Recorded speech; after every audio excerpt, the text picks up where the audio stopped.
Who will be representing the Bundesliga in the Champions League next season? Bayern will be champions, of course, 10 points clear of Leipzig in second.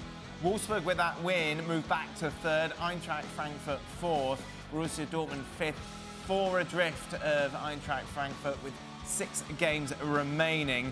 Jurgen and Jan are with us. Jan, let's talk, shall we, about Borussia Dortmund. 4 games remaining, sorry. Keeping the pressure on. It's going to be tough for them, though. Yeah, it's going to be tough because they have a tough rest program. And these wins, they won in Stuttgart, which was, after that first half they had there, was convincing at the end, winning that game, Knauf getting the winner. Then they win at home against Werder Bremen and Union Berlin. But now start the difficulties for them. Now they're going to play Wolfsburg. That's going to be a very tough game. I think they were solid again. Wolfsburg today, and they don't like to lose, and they nearly never lose a football game. Then they are playing Leipzig. Then they are playing Mainz, who with Bo Svensson is on fire in the German Bundesliga, and the last game against Leverkusen. So if you think of 4 games, it's 12 points, and they're 4 points after Eintracht Frankfurt. It's going to be tough. But still, you have to give credit to Dortmund. Union Berlin today is not a bad opposition. It was a deservedly win. They should have, like you showed in your video there, that they should have won more, a lot more actually. So good win for them, respect for them. But now it's going to be a tough 4 last games of the Bundesliga. And remember, we are talking about them getting among the top 4. These should be the main challenges to Bayern Munich. Now they are 19 points adrift for them. Wow. Who have you got finishing in the top 4, Jurgen? Well, I think it's going to remain the way it is now. I think really the team that surprised the most throughout the entire Bundesliga season is Wolfsburg. You know, they're playing an unbelievable season. And in the middle of that team is a kid called John Brooks, you know, American kid that is playing probably the best season of his career. So he's really, week in, week out, one of their best players and deserves a lot of credit there. I think this is a big surprise, you know, that they are in 3rd place, that they are doing so well. I think it's going to be, as Jan said, you know, it's going to be very, very difficult with those remaining 4 games for Dortmund actually to break into the top 4. Jurgen, what did the Dortmund CEO talk about Haaland's future? Jan, what did the Dortmund CEO say about Haaland's future today? Now, it was Watzke again. Remember, in Germany, they before the games, they are, because people ask me, why do they always talk about these players? Because it's different in Germany. Because before games, you will have the CEO or the head of sport or the team manager will always come out. And he said, whatever going forward and back, at the end, he will stay here for another season. Okay, people can say, well, he has to say that. And they have a history of a couple of players like Aubameyang and Dembele striking to get away from Dortmund. I can never see that Haaland will do that. And maybe with the Super League thing now, just show you there are a couple of 3 clubs who probably don't have any money to spend. And then to spend 150 million euro on one player could be very, very hard. So I think it's most likely that Erling Haaland will stay there for next season, even if they didn't come into the Champions League, because I don't think there are any buyers on that price. How would that affect his career? Would that be detrimental that he wouldn't be playing in the Champions League next season, Jurgen? No, not at all. I mean, he still plays in the Europa League, so in the European competition. He's still obviously very, very important for his national team.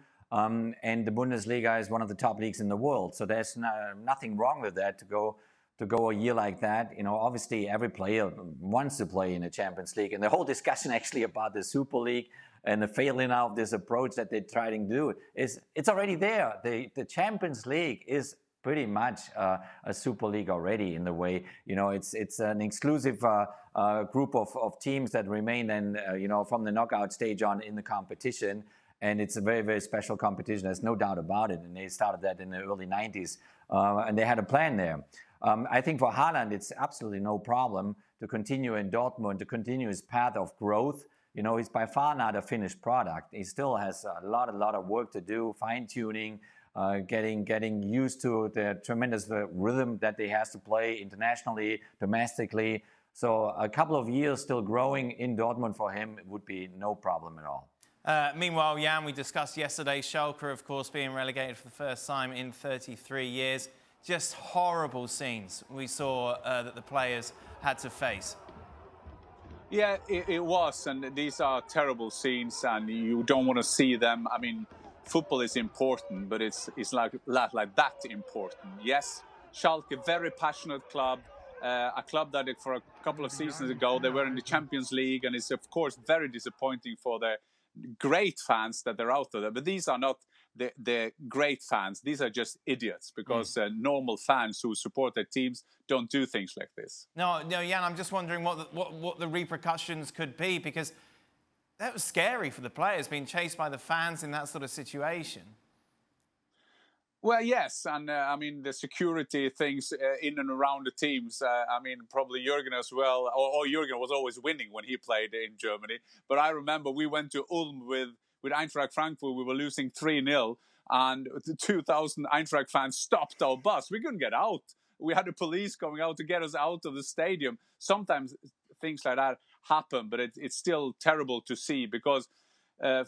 But I think there's a lot of frustration. There is a lot of things that need to get out now, and I think that was a part also on the positive side of this Super League thing, because you can't get into the stadium, you can't get out your energy there, but you can't get out your posters or singing for or against the team. But scenes like that has nothing to do with that. That is just idiots who needs to be in prison. Yeah, just idiots, Jurgen. Yeah, I mean, absolutely. I mean, this is going far too far, and it's a disgrace, you know. But their emotions are just kind of getting away with them. I mean, it's a very difficult time. I've just spent a week in Germany, just came back, and the situation there is not a good one. I mean, it's COVID is still not under control. I know the lockdown is still there. You know, at 9 o'clock, people have to be at home, or the police is driving through the streets, you know, looking at people being still outside, you know, and then you see a season happening like it happened for Schalke, which was an absolute disaster. Nobody could predict that Schalke 04, you know, will not only go down in the second Bundesliga, but the way they're going down in the second Bundesliga is just so sad, you know, and they have one of the biggest following in German football. And so you have a few ones of those fans that just going crazy now and going far beyond of what should really happen. But the situation is not an easy one right now in Germany altogether with COVID. They still have a couple of very difficult weeks ahead of them for the people in just a normal social life. So when something like this now happens with Schalke going down second Bundesliga, it just explodes. But it should never happen like that. Yeah, Jurgen, have you ever seen anything like this before in Germany? No, not really in Germany, but I had similar experiences like Jan said, you know, I mean, we lost a game here and there, and then suddenly the fans block the bus, or you have to wait 2.5, 3 hours in the stadium until you can leave it because they're just frustrated. Sometimes the players go out, they talk to the fans, they try to open up a dialogue like Peter Cech tried, you know, 2 days ago at Chelsea, you know, trying to talk to the fans and calm them down. He understands their emotions. I think we former players or coaches, we know what's going on inside of these fans, you know. But still, there are limits. And therefore, this is very sad to see. Jan? Yeah, I think that is important issue that Jürgen is talking about, because these are not isolated in the society. This is a part of the society, and the strict laws get even harder now in Germany. There was another law now coming from Angela Merkel. So this is tough times, and I think in general the football fans, and there are loads of them. Imagine they're like blocked out of the stadium, you know, for ages. This is their passion, their hobby, their identity. So it's going up now. But I'm just saying that on the positive side, I think that these unbelievable 48 hours with the Super League just showed you what the fans can do if they use their energy, if they use their passion positively. And I hope that can come out of these days, that maybe, and I hopefully, that they will have a look at Germany, because there you can see that is the organization of the clubs, lower ticket prices, and so on and so on. So hopefully this could be a start of something great, but then you have to use your energy in a positive way, of course. Thanks so much for watching ESPN on YouTube. And for more sports highlights and analysis, be sure to download the ESPN app. And for premium content and live streaming, subscribe to ESPN Plus.